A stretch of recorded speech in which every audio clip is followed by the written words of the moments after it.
चंबल के बिहाड़ों में एक से एक महिला डकैतों ने राज किया है, लेकिन आज की कहानी एक ऐसी महिला डकैत की है जो हुस्न से खूबसूरत तो थी ही, लेकिन उसी खूबसूरती से वो बंदूक भी चलाती थी। कब, कहाँ, कैसे अपहरण और हत्या करनी है, यह उसे भली भांति पता था। 13 साल की उम्र में जिस शख्स ने उसका अपहरण किया, उसके साथ उसने अवैध तरीके से शारीरिक संबंध भी बनाए और फिर शादी भी कर ली। आज की कहानी उस 13 साल की लड़की की जिसका चंबल से कोई लेना देना नहीं था, लेकिन मजबूरी ऐसी कि बंदूक हाथ में थामनी पड़ी और चंबल के जंगलों में धाई धाई की आवाज़ जो है उसकी बंदूक से निकलने लगी। आज की कहानी है सुरेखा गुर्जर की। सुरेखा गुर्जर दिखने में बेहद ही खूबसूरत थी, इतनी खूबसूरत कि उस समय के खूंखार डकैत सलीम गुर्जर का भी दिल सुरेखा पर आ गया था। अब आपको कहानी की शुरुआत बताते हैं। सुरेखा गुर्जर जो है वो इटावा जिले से ताल्लुक़ रखती है, इटावा जिले के बदनपुरा गांव से। सुरेखा गुर्जर के पिता चौकीदारी का काम करते थे, उनका नाम देवी चरण था। एक दिन उसी गांव में सलीम गुर्जर की गैंग नृत्य देखने के लिए आ रही थी। मुखबिर से पुलिस को सूचना मिलती है कि सलीम गुर्जर इस गांव में नृत्य देखने के लिए आ रहा है। पुलिस भी सादे कपड़े पहन लेती है। सादे कपड़ों में उन डकैतों को जान से मारने के लिए पुलिस भी अपने पुलिस स्टेशन से हथियार लेकर के निकल जाती है। नृत्य का माहौल बना हुआ था, गाने बज रहे थे, हुस्न की परियां स्टेज पर नाच रही थी। सलीम गुर्जर अपनी गैंग के साथ नृत्य को देख रहा था। हाथ में शराब का गिलास था और सामने हुस्न की परियां सलीम गुर्जर के सामने ठुमके लगा रही थी। सलीम गुर्जर उन ठुमकों को खूब अच्छे से देख रहा था, लेकिन उसको ये नहीं पता था कि सादी वेशभूषा में उसके आसपास पुलिस वाले भी खड़े हैं। पुलिस वाले सलीम को अच्छे से रेकी कर लेते हैं। पुलिस वाले सलीम गुर्जर को अच्छे से निशाने पर ले लेते हैं, उसके सदस्यों को निशाने पर ले लेते हैं और उस नृत्य वाले माहौल में अचानक से गोलियां चलना शुरू हो जाती है। गोलियां चलती है पुलिस की ओर से। सलीम गुर्जर इतना फुर्तीला कि जैसे ही गोलियों की आवाज़ सुनता है वहाँ से फरार हो जाता है, जंगलों की ओर फरार होता है। गांव वाले भी घबरा जाते हैं, इसलिए पुलिस को फायरिंग बंद करना पड़ती है। पुलिस गांव वालों को नुकसान ना हो इसलिए फायरिंग बंद कर देती है। उसके बाद सलीम गुर्जर को ढूंढते हुए पुलिस जंगलों की ओर भी जाती है। खूब फायरिंग होती है, लेकिन ना तो पुलिस को कोई कामयाबी हाथ में लगी, ना ही सलीम गुर्जर के किसी भी गैंग के सदस्य को पुलिस की गोली लगती है। यानी कि पूरा का पूरा सलीम गुर्जर गैंग सलामत का सलामत था। उसके बाद में सलीम गुर्जर आग बबूला होता है, गुस्से में हो जाता है कि हम नृत्य देखने जा रहे थे, ये सूचना आखिर पुलिस को दी किसने। सलीम गुर्जर को गैंग का एक सदस्य सलीम को बताता है कि ये सूचना चौकीदार ने दी है, चौकीदार देवी चरण ने, जो सुरेखा गुर्जर के पिता थे। सलीम गुर्जर को पहले से ही देवी चरण पर शक था, हालांकि देवी चरण हमेशा से मना करते रहे कि इस तरह की कोई भी मुखबिरी मैंने नहीं की है, सलीम गुर्जर के खिलाफ इस तरह की मुखबिरी में मेरा कोई हाथ नहीं है। लेकिन आग बबूला होकर सलीम गुर्जर देवी चरण के घर पहुंच जाता है, यानी कि सुरेखा गुर्जर के पिता के घर। उसके बाद में उसके पिता से खूब मारपीट करता है। मारपीट इतनी करता है कि आसपास देखने वालों की रूह भी कांप जाती है।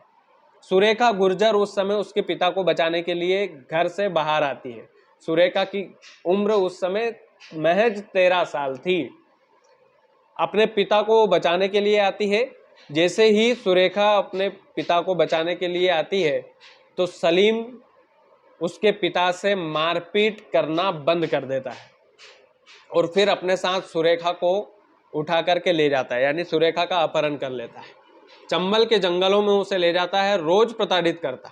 13 साल की उस लड़की को रोज मारता पीटता, उसके साथ ज्यादती करता, उसके साथ रोज वो इस तरह की पिटाई करता कि सुरेखा अब समझ चुकी थी कि अब इस चंगुल से बाहर निकलना बेहद मुश्किल है। सुरेखा धीरे धीरे उस माहौल में ढलती जाती है। उसके बाद सलीम भी उसके साथ मारपीट करना बंद कर देता है। सुरेखा हथियार चलाना सीखती है। सुरेखा सलीम के साथ घुल मिल जाती है। घुल मिल इतना जाती है कि सलीम की नीयत खराब हो जाती है सुरेखा। सलीम गुर्जर अब सुरेखा पर अलग नीयत से नजर रखने लगा था।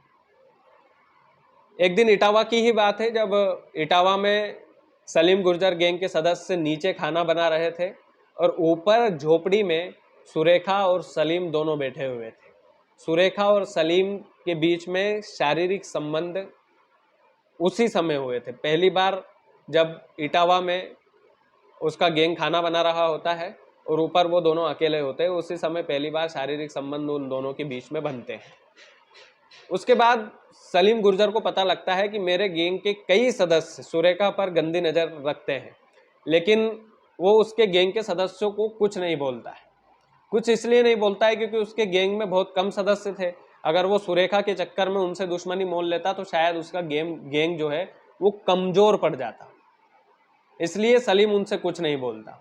सुरेखा को मंदिर में ले जाता है और शादी कर लेता है। शादी के बाद वो और उसका गैंग फिर से चंबल के जंगलों में दहाड़ मचाने लगे थे, फिर से लूटपाट को अंजाम देने लगे थे।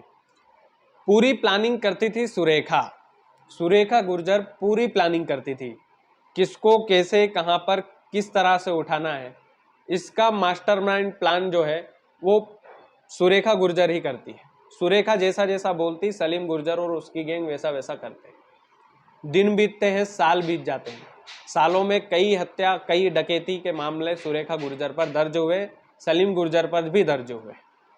एक दिन होता यूं है कि सलीम गुर्जर और सुरेखा गुर्जर बरसात के मौसम में रोमांटिक हो जाते हैं और सुरेखा गुर्जर प्रेग्नेंट हो जाती है। सुरेखा गुर्जर के प्रेग्नेंट होते ही सलीम गुर्जर गैंग को डर सताने लगता है कि अब पुलिस ने हमारा पीछा किया तो भागना इतना आसान नहीं होगा, क्योंकि सुरेखा उस समय प्रेग्नेंट थी। साल 2004 की बात है। पुलिस सलीम गुर्जर गैंग पर धावा बोल देती है।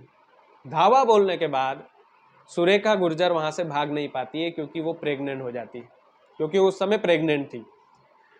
इस वजह से सुरेखा गुर्जर वहां से भाग नहीं पाती है, सलीम भाग निकलता है। जैसे ही पुलिस प्रेग्नेंट अवस्था में सुरेखा गुर्जर को गिरफ्तार करती है, उसके अगले ही दिन सुरेखा ने एक नन्हे मुन्ने बच्चे को जन्म दिया। जन्म की खुशी इतनी कि पूछिए मत। लेकिन सुरेखा गुर्जर को 14 साल की सजा अदालत सुनाती है, क्योंकि उसके ऊपर हत्या, लूट, डकैती के कई केस दर्ज थे। इसलिए अदालत ने उसे माफ नहीं किया, उसे सजा सुनाई, 14 साल तक जेल में रही। सलीम गुर्जर 2005 में, यानी कि उसके बच्चे के जन्म के 1 साल बाद ही पुलिस एनकाउंटर में मारा जाता है। अब सुरेखा गुर्जर उसके घर रहती है, वही घर बदनपुरा गांव, जहां पर अपने बच्चे को वो पढ़ा लिखा रही है। अपने बच्चे को पढ़ा लिखा कर वो सरकारी अफसर बनाना चाहती है। डकैती की दुनिया में कई मशहूर किस्से हुए, लेकिन डकैत सुरेखा गुर्जर खुद 5 साल तक पढ़ी, 5वीं तक पढ़ी, माफ कीजिएगा, लेकिन उसका बच्चा अभी 6वीं में है। सुरेखा के कई सपने हैं। सपने ये है कि वो उसके बच्चे को एक सरकारी अफसर बनाएगी, अच्छा इंसान बनाएगी। उसे उसके कर्मों पर थोड़ा सा दुख तो है कि मैंने ऐसे कर्म किए हैं, लेकिन चूंकि उसकी अपनी मजबूरी थी, अगर नहीं करती तो शायद जान से मारी जाती। इसलिए कई बार बीहड़ के जंगलों में महिलाओं ने जो बंदूकें उठाई है वो मजबूरी में ही उठाई है। छोटी उम्र में ही बड़े डकैत उनका अपहरण कर लेते, उनके साथ जाति करते, शारीरिक संबंध बनाते। जो मानती वो डकैत बन जाती, जो नहीं मानती वो जान से मारी जाती। सुरेखा अगर नहीं मानती तो शायद वो जिंदा नहीं होती। वो मानी, उसने शादी भी की सलीम गुर्जर के साथ। सलीम गुर्जर के साथ शादी करके वो प्रेग्नेंट भी हुई, बच्चे को भी जन्म दिया। आज भी सुरेखा गुर्जर जिंदा है, और ना केवल जिंदा है, अपने बच्चों को पढ़ा रही है, अपने उस बच्चे को पढ़ा रही है, वो सरकारी अफसर बना करके अच्छा आदमी बनाना चाहती है। अब ये कहानी आपको कैसी लगी ये बताइएगा। बाकी हमारा एक क्राइम की चैनल है जो सरल शब्दों में आप तक कहानी पहुंचाता है। आपको यदि कहानी पसंद आई हो तो आप वीडियो को ज़्यादा से ज़्यादा शेयर कीजिएगा। चैनल यदि आपने सब्सक्राइब नहीं किया तो प्लीज़ कर लीजिएगा। बहुत बहुत धन्यवाद।